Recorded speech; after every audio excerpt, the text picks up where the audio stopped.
Merci beaucoup d'avoir accepté cette invitation pour nous parler de ton parcours, qui, j'en suis sûre, va inspirer beaucoup de femmes, des femmes qui cherchent leur voie ou qui cherchent du sens. Et pour commencer cette interview, est-ce que tu pourrais nous parler un petit peu d'où est-ce que tu viens, quelles sont tes origines, tes racines? Alors moi, je suis haut-savoyarde, donc je suis française. Je viens de d'Haute-Savoie tout particulièrement. Mon village natal, c'est Châlons. C'est un petit village de fermiers. Et ben voilà, mes origines. Ok, bah super. Et si on replonge un petit peu dans ton enfance, quels étaient tes rêves de métier quand tu étais enfant? Le tout premier rêve que je voulais faire, c'était couturière. Et après, je voulais trouver le vaccin contre le sida pour pouvoir sauver un maximum de monde. Donc, entre la créativité et le côté aussi sauveur humain. C'est ça. Moi, ouais, c'est vrai que ce qui m'a toujours plu, c'est pouvoir aider les autres à aller mieux et à se sentir mieux, en fait. C'est ça qui m'animait le plus, en tout cas. Ouais. Et comment ça a évolué au niveau de tes choix d'orientation? Alors, l'école, j'étais pas une grande fan. Ouais, j'adorais apprendre, j'adorais tout ça, mais c'est la communauté avec les autres qui était plus compliquée. Mmh. Donc, je voulais pas me lancer sur des études trop longues non plus. Mmh. Et c'est pour ça que est venue technicienne de laboratoire parce que c'était des études jusqu'au BTS quand même. Je suis allée jusqu'au BTS, mais c'était pas trop long non plus avec l'université et je sais pas combien d'années de médecine pour pouvoir. Ça, j'aurais pas. Je pense que Mmh. j'aurais pas supporté. Oui, C'était beaucoup trop. Voilà, beaucoup trop long. voilà, c'est ça. Moi, je voulais aider tout de suite en fait. Mmh. Pas le temps Et d'attendre. Le c'est monde ça. a besoin, C'est ça, c'est effectivement. clair, Ce qui est, c'est clair. certainement un bon pari puisque aujourd'hui c'est ce qu'on prône, hein, de plus en plus aussi, Mmh, quelque c'est chose qui ça. soit plus rapide, plus efficace. Et puis j'avais besoin aussi que ça soit dans la matière, enfin de toucher quelque chose, parce que c'est vrai que quand c'est beaucoup dans la tête, c'est beaucoup de réfléchi, enfin on n'acte pas vraiment. J'avais besoin aussi De de ouais concret. de ouais de concret, de pouvoir ouais la technicité du laboratoire, les petites analyses, enfin voilà, ça alliait tout ça et c'est quelque chose que j'aimais beaucoup quoi. OK, bah, tu vas nous en parler un petit peu plus. Donc tu as fait un BTS, ça s'appelle comment? Ça s'appelait comment le BTS que tu as fait? Alors, j'ai fait d'abord un bac scientifique non, un bac sciences et techniques de laboratoire en génie génétique. Et après, j'ai fait un BTS analyse biologique. OK. Et Voilà. pendant donc en la suite de ce BTS, tu as intégré un laboratoire directement. Est-ce que c'était laboratoire comme on peut trouver autour de nous, on va faire nos propres analyses ou alors OK. Absolument pas. Mmh. J'ai la chance d'habiter à côté de la Suisse. Mmh. Et je pense que tout s'est un peu enchaîné et tout s'est fait en sorte que ça se passe enfin, comme ça s'est passé. Mmh. C'est-à-dire j'étais encore à l'école, je devais passer le BTS quelques mois après, et j'ai croisé une personne qui est devenue après une amie qui elle travaillait dans un laboratoire et elle m'a proposé viens faire un entretien. Je suis bon ok, je vais faire un entretien. Donc, je suis allée faire un entretien dans ce laboratoire suisse. Mmh. Et le jour où je passais mon diplôme, j'ai reçu un coup de téléphone et je me suis dit, oh, qui c'est qui m'appelle aujourd'hui? Et puis, je réponds et ils me disent, bon, alors, est-ce que vous avez eu votre diplôme? Je sais pas encore, je suis pas encore allée voir, je vais voir cet après-midi. Ok, je vous rappelle cet après-midi. Ok. Ils me rappellent l'après-midi et ils me disent alors vous l'avez eu? Je fais oui, oui, oui, je suis trop contente, je viens de l'avoir, je suis super contente. Et puis, ok, vous commencez lundi. Euh, ok, euh, il faut quand même que je débarrasse tout mon appartement que j'avais allé, enfin, d'étudiante, quoi. Donc, ok, d'accord, vous commencez jeudi alors. Bon, d'accord. Et donc, je commençais le jeudi suivant dans cette entreprise, Et donc tu dans ce disais que gros c'était laboratoire. dans ce laboratoire qui n'est pas un laboratoire comme on pourrait trouver Voilà, en plein centre-ville. C'est quoi la différence entre les 2 du coup? C'est un gros laboratoire pharmaceutique. Donc, en Mmh. fait, les analyses qu'on fait, c'est des analyses de sang qu'on reçoit de partout dans le monde, parce que c'était vraiment Mmh. une très grosse boîte, qu'on reçoit des analyses de sang un peu de partout dans le monde, et enfin, de sang, d'urine, de sel, enfin, voilà, Mmh. tout. Oui. Et on va faire les analyses, mais pour pouvoir, en fait, c'est des gens qui ont été enrôlés dans des études pharmaceutiques pour pouvoir valider un médicament, en fait. Et donc, nous, on reçoit ces analyses, mais c'est pas des analyses, par exemple, la personne lambda, si elle a un taux d'entre ça et ça, c'est qu'elle est normale. Nous, on voyait plutôt d'autres taux qui, justement, étaient déjà anormales parce que c'était des gens qui étaient malades, et pour voir l'efficacité, si ça baissait ou pas, si Ok. ça avait des améliorations ou pas par rapport à ce qu'ils avaient. Mais on avait tellement de tubes de sang, qu'on n'était pas capable, nous, à notre échelle, de pouvoir voir l'évolution et si ça a marché ou pas. C'est qu'après, quand on nous disait, bah, c'est bon, ce médicament a été mis sur le marché, Ok. voilà. Wow. Et tu as fait ça pendant combien de temps? 13 ans. Donc, je suis à peine sortie de l'école et j'y suis restée, ouais, quasiment toute ma carrière. Bah, après, maintenant, ça fait quand même quelques années que je me suis lancée à mon compte, mais en fait, j'ai fait que ça toute ma première 13 ans. partie de vie. Ta première partie de vie professionnelle, ta première C'est ça. partie de vie de carrière. Est-ce que tu sais à peu près combien est-ce que tu as fait d'analyse au global? Tu sais combien ça représente? Des millions, je pense. Des milliers? Millions, je Des pense. milliers? Waouh. Ouais, je pense. Parce que je crois qu'on faisait à peu près. Parce que je faisais aussi bien des techniques manuelles que des techniques sur des instruments. Donc, sur les Mm. instruments, on en passe plus. Et je crois que l'instrument qui en prenait le plus, c'était à peu près, à les grands max, 600 par jour. Ouais, c'est énorme. Donc, en 13 ans, je pense Mm. que. Qu'est-ce qui te Après, les, plaisait? Pardon, après tu. Vas-y. Après, les techniques manuelles, on en faisait que, ouais, une vingtaine par jour. Donc, voilà, il y a un gap, quoi, entre les deux, Quelle est mais la ça fait, différence entre, tu disais, entre le manuel du coup et avec, c'est quoi, avec des machines? ouais, c'est avec des machines. En fait, les machines, tu prends le tube, tu vérifies que le sang soit correct par rapport à l'analyse. Par Mm. exemple, si on met de l'insuline, il fallait pas qu'il y ait des hémolyses dedans, ça veut dire qu'il fallait pas qu'ils soient rouges. Donc, s'ils étaient rouges, on les mettait à part pour les canceller, enfin, pour les rejeter. Mm. Parce qu'ils n'étaient pas conformes. Mm. Et, euh, et donc, quand on faisait un pré-tri, et après, on les lançait sur la machine qui faisait tout le reste. Et Mm. après, il fallait analyser les résultats, voir si on les rendait, s'il y avait besoin de les relancer dans la machine, s'il y avait besoin de confirmation ou pas. Et donc, c'était très rapide, en fait, en général. Et Après, il y avait des dilutions à faire ou pas. Donc, voilà. Après, les techniques manuelles, elles, c'était très peu de tubes, ouais, une vingtaine de tubes, grand max, je pense. mm. Et en fait, c'était tout un process manuel. Donc, il fallait prélever une certaine dose, enfin, une certaine quantité de substances. Ça peut être des sels, du sang, enfin, ça peut Mm. être tellement de choses. On prélevait une certaine substance qu'on mettait en réaction. On devait attendre un certain temps après pour rajouter un autre produit. Et après, on devait le laisser incuber encore un certain temps, rajouter des trucs. Enfin bref, ou après enlever. Enfin, Ok. laver et après passer sur la machine. Donc, ça prenait vraiment plus de temps Plus pour de juste temps. Qu'est-ce qui te une petite plaisait dans étape. ce métier? Dans Bah, ce c'est ça. métier? Ces manipulations-là, moi, enfin, j'adorais Ah, et j'adore encore. Enfin, c'est voir les réactions, les couleurs qui changent, Enfin, voilà, c'était assez. Ouais, j'adore.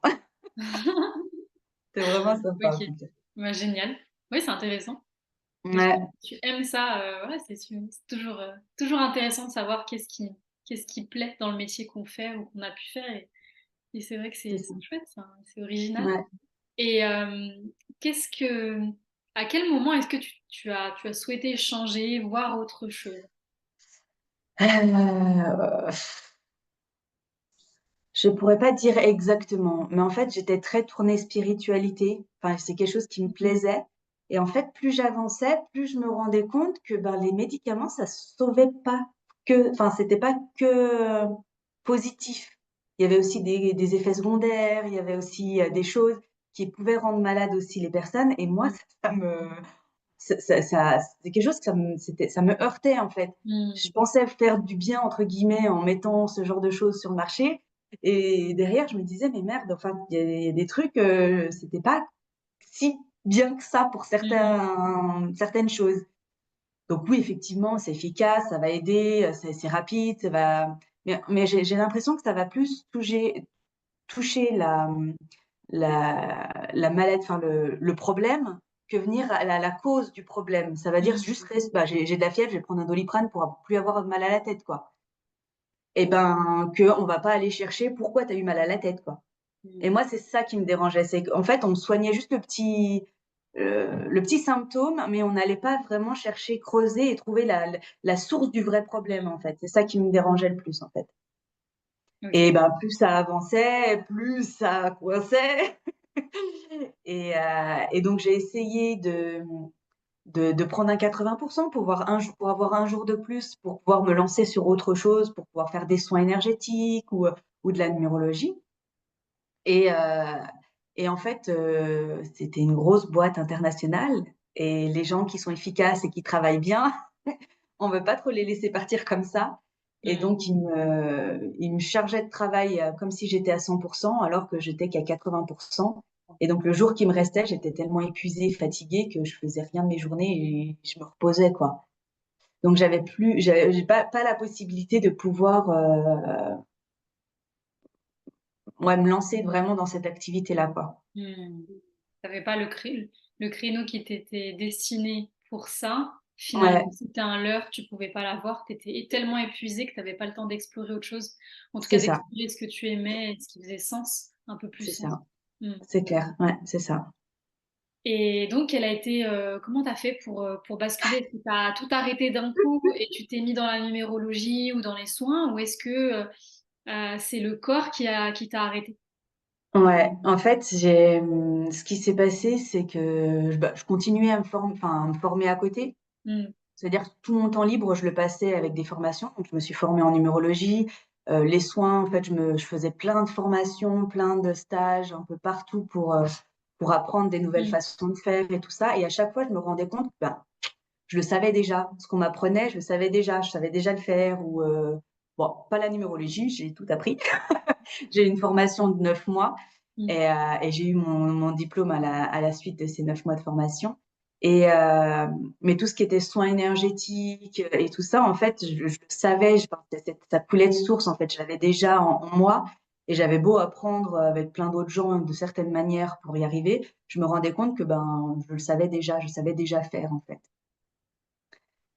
Et donc tous les jours, quand j'allais au boulot, je demandais à l'univers, voilà, à plus grand que moi: «Faites-moi signe, dites-moi quelque chose pour que je sache ce qu'il faut que je fasse». Parce que je sais que c'est pas là que je dois être. Je sais que je dois, partir de là-bas, mais j'arrive pas à prendre la décision, c'est trop dur. J'avais un appartement à payer, enfin, on travaillait en Suisse, enfin, on est d'accord que j'avais un gros salaire. Ça allait changer vraiment beaucoup de choses, quoi. Ça a été, enfin, c'était un gros cap que j'étais pas, je voulais le faire, mais j'arrivais pas à prendre la décision. C'était trop dur pour moi de prendre cette décision-là. Donc, Mmh. tous les jours, je demandais et un bonjour, on m'a répondu, mais bien fort. Je suis arrivée à mon travail et j'étais enfin sur, des machines que j'aime bien et travailler avec. Et heu et là, j'ai mon collègue qui me dit: «Ben, il y a ça qui marche pas, il y a ça qui marche pas, il y a ça qui fonctionne plus, ben, il y a ça qu'il faut en réparation». Il y avait au moins 5 choses, 5 enfin, machines sur lesquelles on devait travailler qui ne fonctionnaient pas. Et j'ai les copines qui sont venues me voir et qui me fait: «Allez, Justine, viens prendre un café et tout». Et donc j'arrive et puis, arrivée à la cafétéria, elles me disent: «On n'a pas encore entendu le son de ta voix, c'est que tu pleures ou c'est que tu cries?» Et là, je dis: «Bah, c'est que je me pleure» et je suis fondue en larmes, enfin, burn-out complet, j'arrivais plus à descendre les marches des de pour revenir à mon poste de travail, j'en tremblais, enfin, j'étais, physiquement, j'y arrivais plus, quoi. Et je savais que je devais partir et que j'y reviendrais plus. J'ai pris toutes mes affaires et je suis partie. J'ai demandé à mes collègues de prévenir ma chef, je suis jamais revenue. Et hem et donc après tous les mois, c'est ça qui a été aussi bien compliqué, c'est que, ben, mes chefs n'avaient pas forcément, la meilleure approche. Et donc tous les mois, il m'appelait pour savoir. Moi, je renouvelais mon arrêt, mon absence tous les mois. Et ma chef avait tendance à me dire: «Oui, mais là, tu nous fous dans la merde, c'est le bazar, je fais: «Mais attendez, moi, je vous ai prévenu, ça fait plus de 6 mois que je vous dis que j'en peux plus, que j'arrive à bout et que vous faites rien. À un moment, faut assumer aussi vos choix à vous aussi». Et à d'autres moments, elle me disait, «Ah bah, repose-toi, prends bien soin de toi». Enfin, donc ça passait vraiment, c'était du Chaud-froid. voilà. Mmh. Donc tous les mois, j'avais une trouille quand elle Mmh m'appelait mh. pour, savoir, comment ça allait se passer cette fois-ci, Mmh. jusqu'à un moment où ils ont pris la décision de me licencier et que ça a été le plus beau jour de ma vie. Mmh. Je me dis: «Enfin libérée, enfin, libérée de tout ça» et donc derrière, enfin toute ma vie a changé en fait. Enfin suite à ça, C'est enfin vrai ça que a c'est été pas évident parce que, surtout en Suisse, ils ont ils au ni je crois qu'au niveau du fonctionnement, au niveau du travail, il faut maintenir le lien avec le salarié. Sauf que toi, tu as mmh, qu'une envie, c'est te reposer et ne plus entendre parler. Donc tu c'est es ça. obligé d'avoir ces calls-là. Enfin, je sais pas si tu es Mmh. obligé en réalité, mais eux maintiennent ce call pour avoir le lien et Ouais, ouais, c'est vraiment pas évident et c'est vrai, ouais, comme tu l'expliques, c'est intéressant, ce côté, à la fois repose-toi, à la fois une forme de culpabilité. À cause c'est de ça, toi, on a des problématiques et ça, c'est c'est ça. d'autant plus compliqué. Mais c'était intéressant de voir aussi parce que je leur disais, enfin je leur disais aussi que ils m'en demandaient trop, j'en faisais trop, j'y arrivais plus quoi. Mmh. Et en fait, pour moi, c'était un peu, en me disant: «Bah, c'est bon, maintenant ils vont se rendre compte de tout ce que je faisais, en fait». Mmh. Peut-être qu'avant ils n'arrivaient pas à s'en rendre compte et que maintenant ils s'en rendent enfin compte, quoi. Et je pense que même ça, parce que, enfin, à la fin, c'est quasiment à la fin que les ressources humaines m'ont appelée pour savoir un peu, comment ça s'est passé, comment ça allait.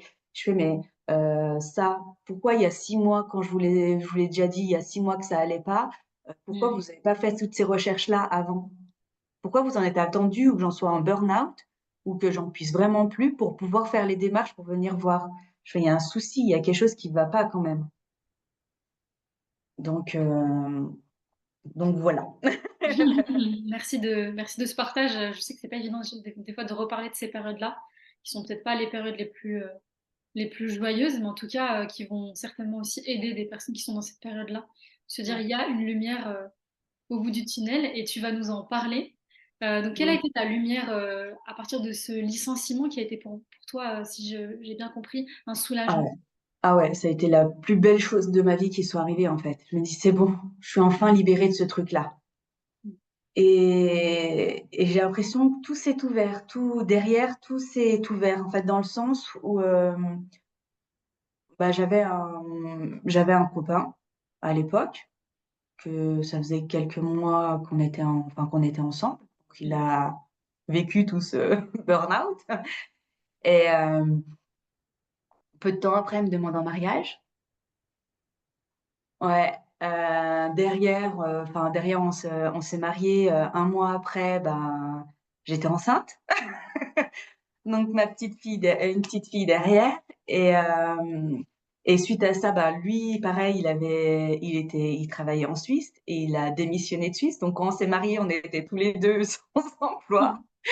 Ça a été enfin voilà, on était tous les 2 bon, on recommençait tous les 2 à zéro, une nouvelle vie et lui a créé son entreprise, donc il y a pareil et en 2022 et moi en 2023, je me lance à mon compte en disant: «Bah, OK, de toute manière, il faut que je me lance, on verra bien ce que ça va Mmh. donner et go, quoi» et donc j'ai créé mon entreprise derrière et après, ben, il y a la petite, s'occuper de la petite, donc ça a été vraiment le fait que ça démarre pas comme ça sur les chapeaux de roue aussi, ça a été bien parce que j'ai pu m'occuper de ma fille avant et de pouvoir, ben, quand même commencer à lancer mon entreprise et heu Mmh. et maintenant qu'elle est grande, ben et enfin la possibilité que tout vienne et que tout commence, quoi, enfin, Mmh.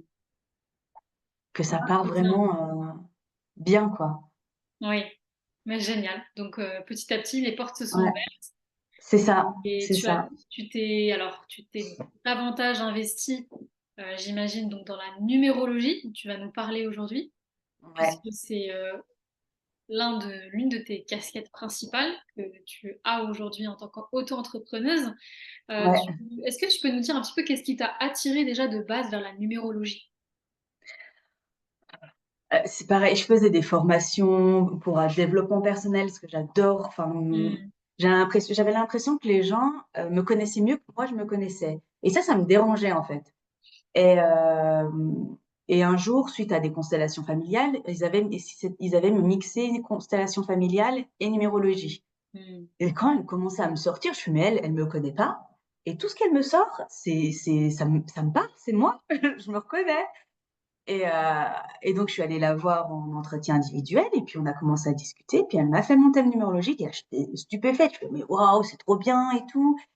Et, euh, et après, donc, je lui ai demandé, mais comment tu fais pour faire les calculs? Donc, elle m'explique vite fait les calculs et je fais, mais c'est fou ça, j'ai l'impression d'avoir fait ça toute ma vie. Je m'amusais toujours à réduire les chiffres au premier, enfin, à un seul. Je m'amusais à calculer les dates d'anniversaire, les trucs comme ça. Et je fais, mais c'est excellent, enfin, ça me plaît, quoi. Elle fait, bah, si tu veux, je suis formatrice, je peux te former. Donc, je suis partie pour 9 mois de formation avec elle. Et à la fin, obtention d'un diplôme et passer un examen, obtenu mon diplôme. Et Hmm. donc, j'ai eu mon diplôme en 2017, sauf que j'ai laissé mon entreprise qu'en 2023. Hmm. Et entre 2017 et 2023, ben, à chaque fois que je partais en voyage, je voyageais, j'aimais bien voyager seule et je faisais pas mal de trucs toute seule, sac à dos. Et donc, je suis partie au Canada, je suis partie un peu partout. Et quand je m'ennuyais, et ben, enfin, je rencontrais facilement des gens et je leur faisais leur thème numérologique sur une table de, de bar ou de café ou quoi que ce soit. Hmm. Et je m'amusais comme ça, je l'ai fait à toute ma famille, je l'ai fait à plein de monde, enfin tout mon entourage. Gratuitement, je donnais ça, enfin bien volontiers, parce que je trouvais que c'était un outil tellement riche pour apprendre à mieux se connaître, tellement, enfin voilà, beau, que je me suis dit, tout le monde doit connaître ça, quoi.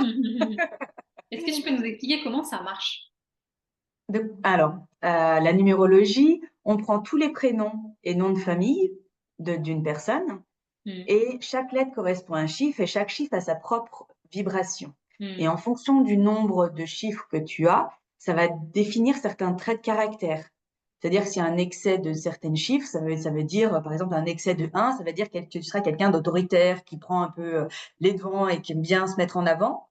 Si tu as un 1 faible, ça veut dire que tu auras tendance à te mettre en recul, à pas trop prendre ta place, à te laisser un peu marcher dessus et à pas oser être qui tu es.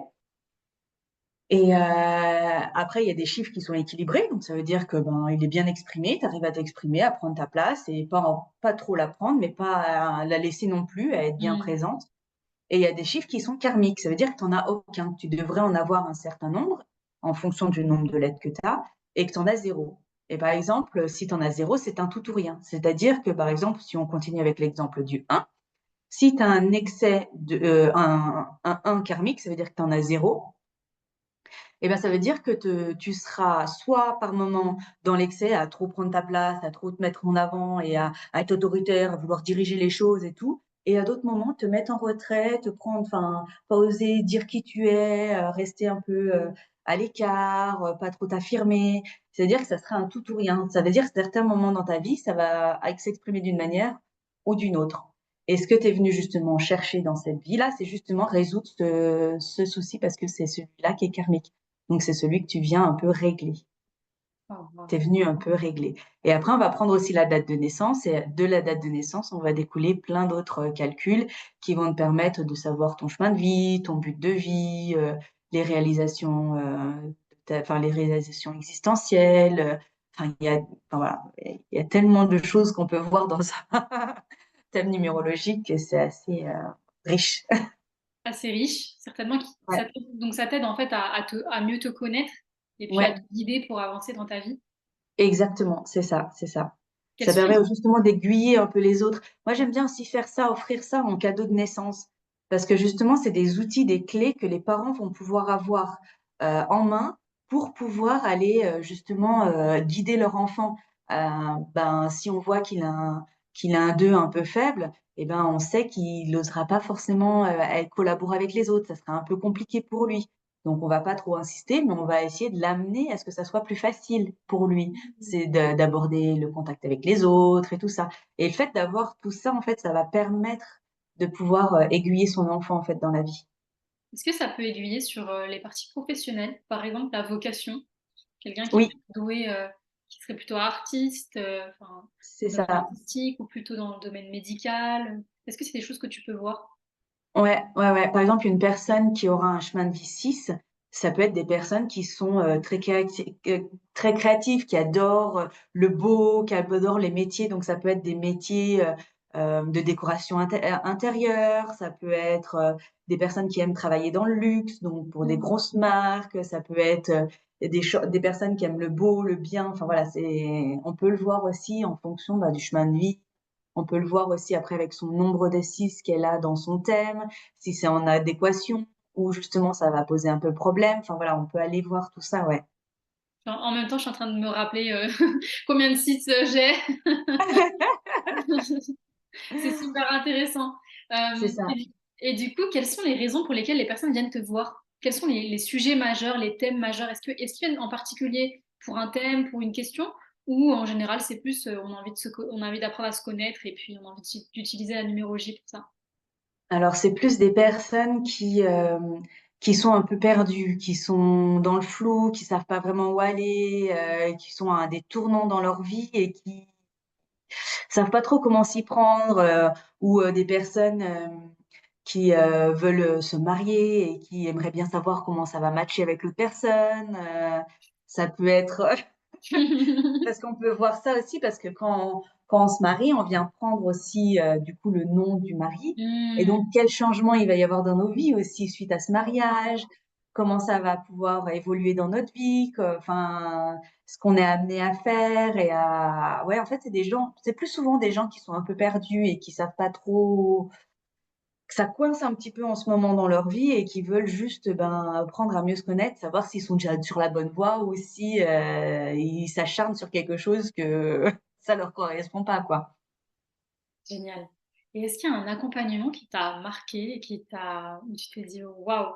Même si j'imagine déjà depuis le début, si tu es convaincue, c'est que tu arrives à avoir des résultats, Ouais. assez flagrants et l'impact que ça a. Mais est-ce qu'il y a un accompagnement particulier qui t'a marqué? Pas forcément, enfin, il y a pas un en particulier, mais c'est juste que, quand je le fais, ce qui me fait, rire, enfin, ça me fait un peu marrer, c'est que les chiffres, je les connais tous par cœur. Et et ce qui est intéressant, c'est que selon la personne que j'ai en face, je vais pas utiliser les mêmes mots ou je vais pas l'amener de la même façon qu'à une autre personne, en fait. Il y a beaucoup d'intuition et d'inspiration qui arrivent à ce moment-là, une connexion avec l'autre qui Mmh. va me permettre d'amener dans une direction pour que la personne puisse bien comprendre et Mmh. voir ce elle a besoin de voir. Et en fait, il y a des moments où, je sais pas comment dire, oui, comme si je savais des choses sur la personne sans vraiment en avoir vraiment conscience et que je leur sorte des choses, des phrases, que je leur dise quelque chose et ça arrive des fois que je les revois ces personnes et qu'elles me disent: «Oh, tu sais que cette phrase-là, quand tu m'as dit ça, ça a été mais vraiment marquant pour moi» et moi j'étais là, je fais: «Moi, j'ai dit ça, OK, je m'en souviens pas» parce que justement, c'est comme si tu étais habité à ce moment-là et qu'il y a des mots qui sortent sans savoir en fait, c'est celle-là. Mmh. Et derrière, on s'en souvient pas. Si la personne nous redit pas, «Tu m'as dit ça», je fais: «Ah ouais, OK, bah non». Ah, C'est pour ouais, ça que je comme un demande aussi canal. ouais, c'est Tu pour ça que je deviens demande à enregistrer la conversation parce que moi, si on me redemande plus tard, je pourrais même pas te redire tout ce que je t'ai dit. Enfin, si je relis ton thème, je vais pouvoir te redire le même thème, mais il y a des fois flash des mots, des ouais, il y a phrases. des phrases ou des trucs qui viennent et enfin, clairement, ça vient pas que de moi. Mmh. Waouh! Est-ce que tu penses que c'est plus des dons médiumniques? Des choses comme Bon, je ça? pense après c'est en tout, hein, parce que enfin, Ouais. quand je fais les soins énergétiques, c'est pareil. Moi, j'ai des flashs, j'ai des visions, je vois des choses. Donc, je pense que c'est un tout, c'est que je suis déjà aussi connectée à tout ça, quoi. C'est intéressant parce que depuis tout à l'heure, tu dis, c'est des choses qui étaient déjà en moi. Mmh. Les calculs, j'ai l'impression que je savais, enfin, que je faisais ça depuis toujours. Les soins C'est ça, énergétiques, ça a toujours été en moi. C'est comme c'est si ça, tu avais rien appris, c'était déjà là, c'est déjà c'est ça, inscrit en toi. C'est c'est intéressant. ça. Est-ce que la vocation, elle n'est pas déjà bien inscrite dans Moi, je l'empreinte pense aussi, énergétique, de la personne? clairement, parce que je pense aussi que je me suis pas incarnée dans la famille que je me suis incarnée pour rien. C'est-à-dire que mes parents, quand j'étais petite, dès que j'avais un bobo, on allait voir le guérisseur, quoi. Enfin, on allait voir un rebouteux ou euh, moi, ça lui est arrivé où il y a un moment où j'avais un appareil et j'avais des aftes plein la bouche. Et Mmh. limite, enfin, les médecins étaient en train de dire, bah, va falloir enlever pour que ça guérisse, va falloir enlever l'appareil, quoi. Sauf que c'était un fixe, quoi. Donc, c'était vraiment, voilà, un gros truc, quoi. Bah oui. Et mes parents ils font, bon, bah, attendez, on va quand même aller voir, on va voir d'autres choses. Donc, on a Mmh. allé vu un rebouteux. Le lendemain, j'avais plus rien, quoi. Donc tu as déjà Et baigné dans des choses tout ce qui est, médecine c'est ça. Et naturelle. c'est ça que je voulais faire et c'est ça que je voulais apporter aux autres, en fait. Mmh. C'est ça que je me disais, c'est ça que je veux amener au monde, pouvoir les aider comme ça, en fait. Ouais, de façon naturelle, connectée. Et C'est ça. aujourd'hui, tu te développes aussi sur la trame énergétique. Est-ce que tu peux nous parler un petit peu, de ce que c'est? Ouais. C'est c'est Patrick Burelsteinas, un alchimiste, qui a créé cette méthode aux alentours des fin d'années 80, début 90. Alors, peut-être 96. Je me souviens plus exactement la date. Et en Allez, fait, insiste. ouais, voilà. Je veux pas dire de bêtises, donc. Et, en fait, c'est une technique vibratoire, c'est-à-dire que on considère qu'il y a des ondes naturelles dans le corps et il y en a différentes. Il y a des ondes longitudinales, des ondes transversales et des ondes cardiaques. Et que ces ondes sont entremêlées les unes les autres et qu'elles forment comme ça une trame. C'est pour ça qu'on l'appelle la trame. Et quand on a des émotions cristallisées, quand on a des blocages ou qu'on a des nœuds avec des personnes, ça fait comme s'il y avait des petits cailloux sur cette trame. Et Mmh. donc, ce qu'on vient faire, nous, c'est se mettre en résonance de cette onde pour venir l'amplifier et pouvoir dégager ces petits cailloux, ces petits nœuds, ces cristallisations qu'il peut y avoir sur la trame. Et du coup, l'information peut recirculer et tout ce qui est problème physique, émotionnel, psychique et même relationnel vont pouvoir être améliorés et vont pouvoir reprendre l'information originelle, revenir à un état naturel en fait. Waouh!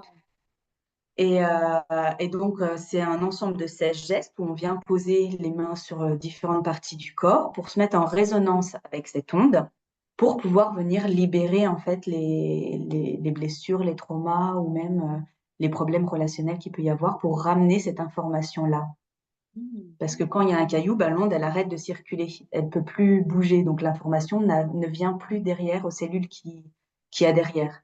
D'où les problèmes émotionnels, psychiques, Quand tu dis physiques. caillou, c'est comme un nœud énergétique, C'est ça, c'est un c'est caillou comme un énergétique, hein, qu'on soit bien, voilà, c'est comme ça. ouais, oui, on est d'accord. C'est On sait déjà pour après les personnes qui écoutent. c'est Voilà, c'est ça. plus dans ce sens-là. OK. Ouais, c'est comme des cristallisations, des choses qui sont un peu bloquées en relation avec un autre et donc on est un peu figé par rapport à ça et c'est ça qui peut créer des perturbations et ça Mmh. peut même mettre des nœuds, physiques, c'est-à-dire, par exemple, je me suis tordu la cheville et ben, ouais, ça peut résoudre ce problème, en fait. Mmh. Tu as fait combien jusqu'à présent des accompagnements de trame? J'en ai fait plus de 170, je crois, j'en suis un peu ouais, un peu plus de 170. Un sacré record. C'est pour ça que je pose la question. En record, je saurais pas, mais en tout cas, Qu'est-ce pour le peu de temps que je pratique, ouais, ça fait beaucoup, ouais. tu fait combien de temps? J'ai commencé en février et Novembre. là, je vais passer mon diplôme en février, donc je suis impatiente de pouvoir passer le diplôme et donc ouais, j'en ai fait beaucoup quand même depuis, moins d'1 an, ouais, Donc 170 en moins d'un an. c'est Qu'est-ce qui ça. t'a, est-ce qu'il y a des accompagnements qui t'ont marqué? Ouais, ouais, il y a des trucs qui a été, assez, flagrants et on sait pas l'ampleur que ça peut prendre parce que ça peut agir sur tout. Donc on se rend pas forcément compte de ce que ça peut amener aux personnes, en fait. Mmh. on sait que ça va leur ramener une clairvoyance, enfin pas une clairvoyance, mais des tilts en se disant, mais une clarté d'esprit. Mmh. Et c'est souvent ce que j'avais comme retour, mais le plus impressionnant, c'était une personne que je voyais et je l'ai vue que 3 fois et au bout de la 3e fois, elle me fait: «Mais c'est impressionnant». Au tout début, je prends, on va dire, comme un motif de consultation, savoir ce qui coince un peu dans sa vie et cette personne, elle ne parlait plus à ses filles, elle avait des problèmes de surpoids, elle avait certaines, enfin, maladies et au bout de 3 trames, elle me dit, elle fait: «Mais c'est impressionnant, moi je veux continuer avec toi parce que vu les résultats que j'ai». Je fais: «Ah bon, qu'est-ce qui se passe et tout?» Et ben, mes 2 filles à qui je parle plus, il y en a une que je reparle maintenant et une autre qui a accepté de me reparler donc je vais entamer des discussions, on va continuer à se voir et niveau professionnel, il y a eu plein de bouleversements, des nouveaux contrats qui arrivent et tout ça et en termes de poids, bah, j'ai perdu 5 kilogrammes, j'ai lâché 5 kilogrammes comme ça, je fais: «Ah oui, quand même, effectivement!» Effectivement, il y a quand même des bons retours Mmh. et c'est assez, allez, en pas grand-chose, quoi, enfin, en 3 trames, quoi. C'était, enfin, moi, ouais, ça m'a c'est ce qui m'a le plus marqué, en tout cas, ouais. Waouh! Quand tu dis 3 trames, c'est 3 séances, c'est ça? C'est ça, 3 séances d'une heure Et ouais. ouais, donc tu disais, toi, ce qu'on a dit un petit peu comment ça se déroulait, c'est que tu poses la question, tu poses un peu une forme D'anamnèse, ouais. d'analyse. Ouais. Ouais, savoir ce qui se passe parce que, la trame, elle va permettre aussi une meilleure absorption, par exemple, des médicaments dans le corps. C'est-à-dire que, on peut, pouvoir faire ça aussi à des personnes qui sont en chimio. C'est-à-dire on fait des trames avant la chimio et juste après la chimio et ça permet une meilleure absorption, des médicaments dans le corps pour me permettre de cibler les choses et de pouvoir mieux récupérer derrière. Et on peut accompagner les personnes comme ça, en fait, pour les aider et pour pouvoir, bah, leur permettre d'amener tout ça, en fait, d'amener un mieux-être. Parce que ça peut être, enfin, voilà, quand on prend des médicaments, des fois, ça peut engendrer des choses. Mais là, si au moins ça permet de cibler là où ça sera le plus efficace, c'est pour ça que c'est intéressant que des personnes qui prennent des médicaments régulièrement, pas par rapport à la chimio, mais par exemple des personnes qui ont un traitement régulier, Mmh. ce que j'aime bien dire, c'est que suite à des trames, ça serait bien de retourner voir le médecin pour potentiellement réajuster la dose, parce qu'ils seront plus efficaces. Et ça sert à rien de garder des doses potentiellement hautes si on peut, baisser un petit peu, grâce à la trame et permettre une meilleure absorption, en fait. Donc la trame, elle va aller, diriger peut-être le médicament au bon endroit, plus énergétiquement, elle va l'amener, Ouais, là où il doit cheminer. c'est ça, à cibler directement là où il y en a besoin, en fait. Waouh! Donc tu nous as Ouais, parlé d'absorption, des médicaments, tu nous as parlé ouais, des chevilles, tu nous as parlé aussi, des blocages au niveau professionnel ou aussi, mmh, des difficultés relationnelles, familiales.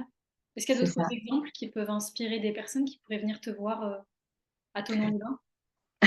Il y a des personnes, en fait, qui venaient me voir et qui elles savaient qu'il y avait un problème, mais elles savaient pas trop comment y prendre, elles savaient pas trop comment gérer ou quoi que ce soit et la trame a permis un éclaircissement, enfin, en disant: «Oh, mais avant, je bloquais sur ce truc-là, les gens, je cette relation avec cette personne-là, ça coinçait, j'y arrivais pas, ça bloquait. À chaque fois, je m'énervais sur cette personne ou sur ce truc-là, enfin, ça montait en émotion et en fait, puis alors là, c'est impressionnant, plus rien à foutre».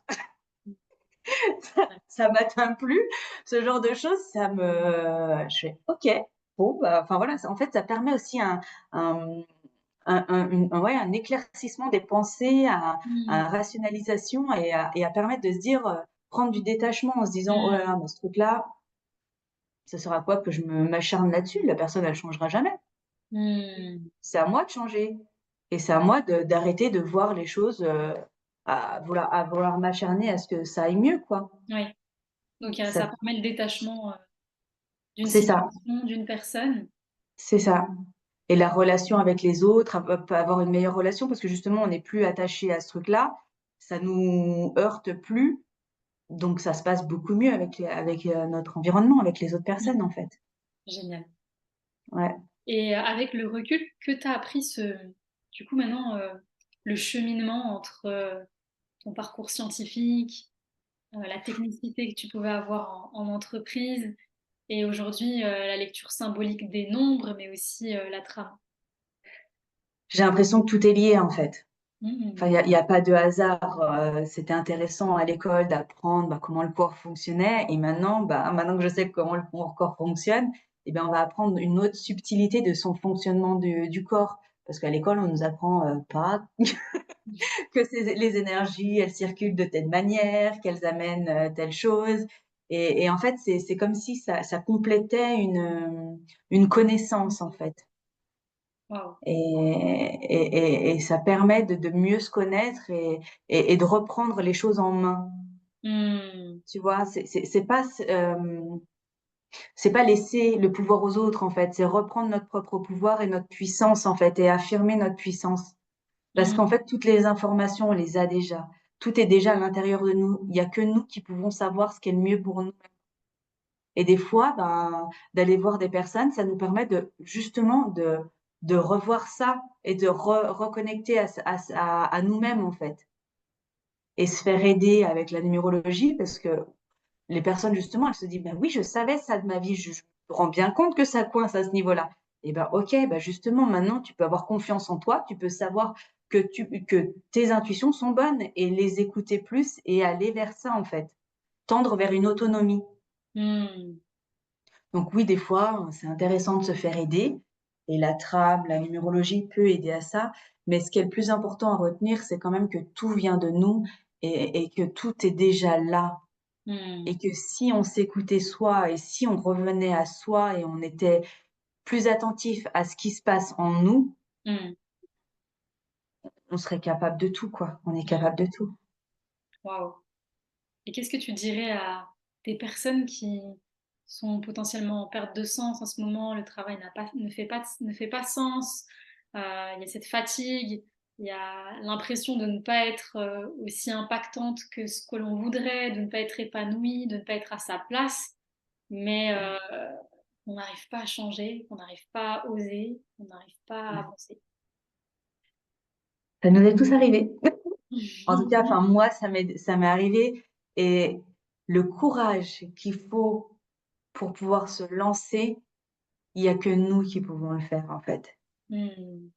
Donc oui, ça va être dur. Enfin, moi, j'ai vu dans mon chemin, j'ai vu tout ce qui me bloquait. C'était financier, c'était beaucoup. Enfin voilà, qu'est-ce que vont penser les autres, comment les autres vont réagir. Mais en fait, si je reviens à moi et si je reviens à ce qui est, je sais que je suis pas à la bonne place, je sais que ça marche pas, je sais que c'est pas le bon truc. Et c'est pour ça que ça coince aussi. C'est pour ça que ça bloque tout le temps. Hmm. Et peut-être juste le fait de se lancer, d'oser et de prendre son courage à deux mains et d'avancer vers quelque chose qu'on sent qui est mieux pour nous, derrière, mais tout va s'ouvrir. Hmm. Si ça bloque, c'est que t'es pas au bon endroit. Bon endroit. Ouais. Ce sera la Ou phrase de c'est que la tu as des fin. choses à comprendre. Ah. Ou c'est que tu as des choses à comprendre et peut-être à lâcher pour pouvoir aller plus loin. Hmm. En tout cas, Justine, toutes les personnes qui souhaitent lâcher leur peur pour aller plus loin, pour prendre leur place, elles peuvent te retrouver à Thonon-les-Bains, dans Oui. mon cabinet. Tous Ouais. les liens et l'adresse, le numéro de téléphone seront disponibles en description de cette vidéo. Merci infiniment de m'avoir Merci à toi. partagé ton parcours. C'était un plaisir. Je me sens honorée. C'était vraiment chouette et c'était super intéressant dans le sens où c'est vraiment une continuité, comme tu l'as dit. Parfois, il y a une fracture. Et toi, dans ton cas, tu dis vraiment c'est la continuité, tout faisait sens et j'étais au bon endroit au bon moment. Merci C'est beaucoup. ça. Merci à toi.